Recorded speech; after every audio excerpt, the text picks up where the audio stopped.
میرا درد کوئی نہ جان سکا، نہ جان سکا۔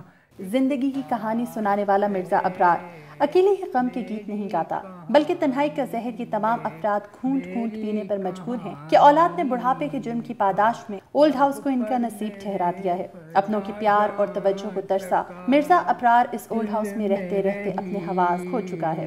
2 بچے، تو ایک بار آئے، تو دوسری بار جب آئے تو اس کے بعد تیسری بار انہوں نے وہ کبھی نہیں آئے۔ 85 سالہ محمد اقبال سے زندگی کی بہار لگتا ہے روٹ سی گئی ہے کہ اس کے لیے بہار کے معنی اس کی اولاد سے وابستہ ہیں۔ وہ ہر روز اس آس پر اولڈ ہاؤس کا یہ دروازہ کھولتا ہے کہ شاید اس کی اولاد اسے واپس لینے آئے، مگر اس کا انتظار تشنا رہتا ہے۔ یوں ان بوڑھی آنکھوں میں نمی نے اپنا ٹھکانہ مستقل کر لیا ہے۔ کوئی بھی احساس نہیں میرے کو نہیں کچھ ہے، میرے کو نہیں کھا گئے میرے خاندان میں تب پیچھے مارو میرا دل رونا آ جڑتا ہے، گل کرنا تمہیں رونا آ جڑتا ہے۔ میں کسی نے اللہ سے بچی میں خدا دی زندگی بیٹھے دا کامے دا میں کسی ہونے تک کوئی نہیں، میں سب کچھ اللہ کا۔ نجات ٹرسٹ کے زیر اہتمام چلنے والا یہ اولڈ ہاؤس ان تمام معمر افراد کی دیکھ بھال اچھے طریقے سے کرتا ہے۔ طبی سہولیات مہیا کرنے کے ساتھ ساتھ ان کے لیے دیگر سرگرمیوں کا انتظام بھی کیا جاتا ہے کہ تمام افراد شام کی چائے اکٹھے پیتے ہیں۔ لاؤنج میں بیٹھ کر کیرم کھیلنا ان کا دل پسند مشغلہ ہے، اور کیوں نہ ہو، ان کے پاس کرنے کو کچھ اور ہے بھی نہیں۔ لیکن یہ تمام ضروریات میسر ہونے کے باوجود ٹرسٹ کے مینیجر اثر تنویر کا یہ ماننا ہے کہ اولاد کے ہاتھوں دکھ نے ان افراد کی زندگی سے تمام رنگ چھین لیے ہیں۔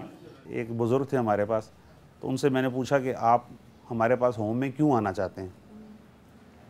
وہ کہتے ہیں جی کہ جب کھانے کا وقت ہوتا ہے تو سب گھر والے کھانا کھاتے ہیں، تو میرا بیٹا مجھے یہ کہتا ہے کہ ابا جی دیوار والے پاس سے منہ کر کے روٹی کھایا کرو، ساڑھے در تک دے نظر لگ جاتی ہے۔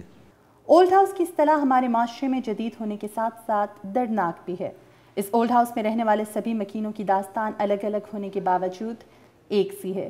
یوں ان تمام بوڑھے چہروں پر اپنوں کی جانب سے دھتکارے جانے کا کرب واضح ہے۔ بچوں کے انتظار میں یہ بوڑھے افراد زندگی کی گھڑیاں ایک ایک کر کے گزار رہے ہیں کہ ان کے لیے ہر لمحہ کسی اذیت سے کم نہیں۔